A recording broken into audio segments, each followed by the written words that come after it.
अस्सलाम वालेकुम, मेरा नाम डॉक्टर आयशा है और फिर आपके सामने हाजिर हैं एक न्यू डिस्कशन के। उससे पहले हमारे चैनल को लाइक, सब्सक्राइब और शेयर करना ना भूलें। अपॉइंटमेंट के लिए नंबर स्क्रीन पे चल रहा है। आज की जो हमारी डिस्कशन है वो ये है कि कौन सी सही उम्र है, what's the right age to get pregnant, क्या आप बच्चा प्लान करें। उसमें तो सबसे पहले यही आ जाएगा, जैसे आजकल देखा जा रहा है कि अर्ली 30s में लोग शादियां कर रहे हैं, 30 to 35 के बीच में शादियां हो रही हैं और फिर उसके बाद भी आप लोग 1-2 साल का गैप रख के फिर उसके बाद प्लान कर रहे हैं। तो मतलब वही चीज आ जाती है कि आप तभी प्लान करते हैं जब आप इमोशनली, फिजिकली, मेंटली और फाइनेंशियली स्ट्रांग होते हैं। फिर जाके आप प्लान करते हैं कि अब हमारी फैमिली होनी चाहिए।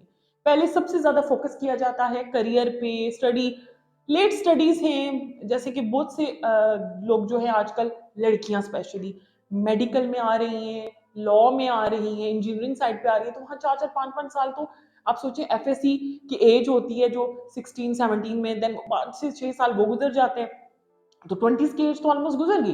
देन हाउस जॉब्स, फिर फॉलो करना, फिर 30s में जाके वो कहीं शादी करते हैं। तो क्या वो राइट एज है टू गेट प्रेग्नेंट? तो हम बात करेंगे बायोलॉजिकल फैक्ट्स के बारे में कि रियलिटी क्या है और बुक क्या कहती है। आप लोग इस पे हंसेंगे कि बुक क्या कहती है। बुक कहती है कि 18 से 25 साल के दरमियान आपको बच्चा प्लान कर लेना चाहिए, शादी कर लेनी चाहिए, क्योंकि उस टाइम आपकी प्रेगनेंसी स्मूथ रहती है, आपका रिप्रोडक्टिव सिस्टम बहुत अच्छा होता है, हार्मोन्स बहुत अच्छे होते हैं प्यूबर्टी के बाद, तो आपकी कंसेप्शन भी इजीली हो जाती है और कोई प्रॉब्लम नहीं होती। तो अल्लाह ताला ने क्या, जब एक औरत या एक बच्ची या एक फीमेल पैदा करते हैं ना, तो उसकी अंडादानियों में जो अंडे होते हैं फिक्स अमाउंट के होते हैं, यानी 1 मिलियन के करीब, जो एज के साथ साथ बर्थ से लेके प्यूबर्टी तक और उसके बाद जो अर्ली 20s आ जाते हैं, फिर अर्ली 30s में, एज के साथ साथ वो फ्लक्चुएट करते हैं, ज्यादा नहीं होते, कम होते जाते हैं, क्योंकि मेंसेस आते हैं, मेंसेस में 5 से 6 आपकी फॉलिकल्स, जो एग्स होते हैं, जिनको हम फॉलिकल्स कहते हैं, एग्स तो बात की बात है, वो बनते हैं, डेवलप होते हैं, लेकिन उनमें से एक मेच्योर होता है, और अगर वो फर्टिलाइज होता है तो प्रेगनेंसी होती है, अगर नहीं होता तो मेंसेस होती है। तो इसका मतलब तो यही है कि इतने ज्यादा जो आपके हार्मोन डेवलप हो रहे हैं और फिर वेस्ट हो रहे हैं,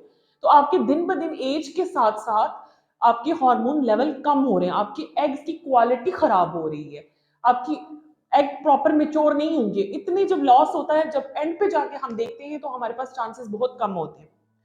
तो इसको हम कैसे चेक कर सकते हैं? जिसको कहते हैं ओवेरियन रिजर्व। इसको हम एक हार्मोन के थ्रू, जिसको एएमएच लेवल कहते हैं, यानी कि एंटी मुलेरियन हार्मोन, उसके थ्रू हम चेक कर सकते हैं कि आपके पास अभी कितना टाइम है टू प्लान अ बेबी।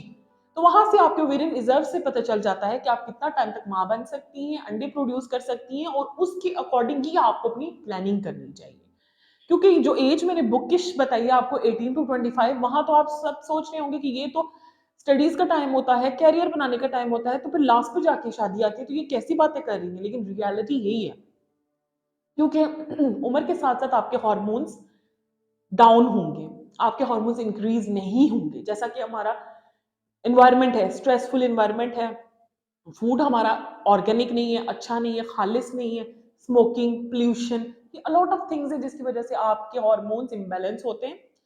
वक्त के साथ साथ आपके यूट्रस के इन्फेक्शन बढ़ जाते हैं, ट्यूबों के इन्फेक्शन बढ़ जाते हैं, ट्यूबें ब्लॉक हो जाती हैं, और आजकल जो देखा गया है प्रीमेच्योर ओवेरियन फेलियर, यानी कि 35 साल की उम्र में आपको माहवारी बंद हो जाती है, मीनोपॉज आ जाता है।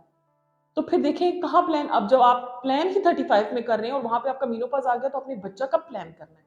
तो बेहतर यही है कि जब आपकी शादी हो जाए उसके बाद आपने, बेशक वो अर्ली 30s हो, अर्ली 20s हो, अपना एएमएच लेवल लाजमी चेक करना है अपने डॉक्टर से डिस्कस करके, देन उसके अकॉर्डिंग वो आपको ट्रीटमेंट देते हैं कि आप नेचुरल ट्राई कितना अरसा करें, नेचुरल नहीं है तो ओवुलेशन इंडक्शन मेडिसिन के थ्रू कैसे कितना अरसा आप ट्रीटमेंट ले सकते हैं, फिर आईयूआई आ जाता है और लास्ट में आईवीएफ और इक्सी आ जाता है। ठीक है। इसी तरीके से जो लोग अभी बच्चा प्लान नहीं कर रहे या जिनकी एज ऐसी है कि वो भी शादी नहीं करना चाह रहे, तो उनके पास ऑप्शन होती है एग फ्रीजिंग की।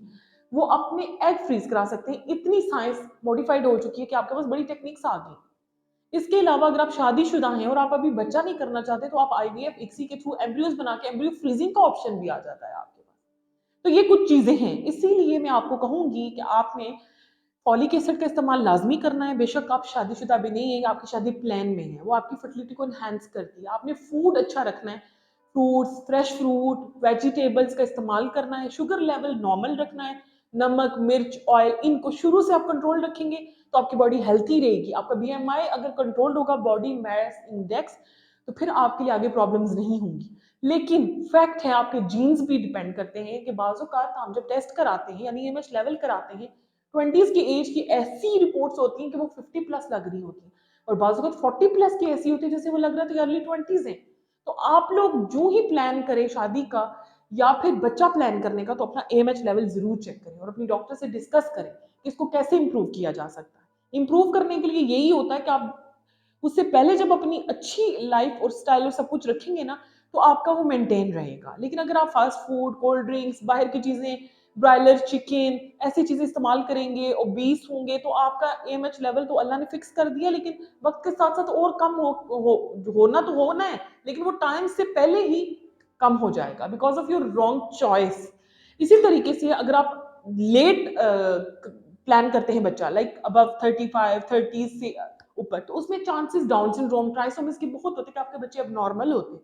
जरूरी नहीं है कजन मैरिज में ही डाउन सिंड्रोम हो, लेट एज में भी ये चीजें देखी गई हैं। इसी तरीके से हमल में आपकी तरह तरह के प्रॉब्लम्स बढ़ने के चांसेस होते हैं, एस्थमा, टीबी, हेपेटाइटिस, कोई भी इंफेक्शंस आपको फौरन से पकड़ सकते हैं, जिसमें हाइपरटेंशन आ जाती है, एपिलेप्सी आ जाती है, प्रीक्लेम्शिया आ जाता है, डायबिटीज आ जाती है। बहुत सी चीजें अगर आपकी थोड़ी होंगी ना पहले, तो प्रेगनेंसी में आपका इम्यून लेवल इतना कम हो जाता है कि ये सारी चीजें आपकी बढ़ने के चांसेस होते हैं।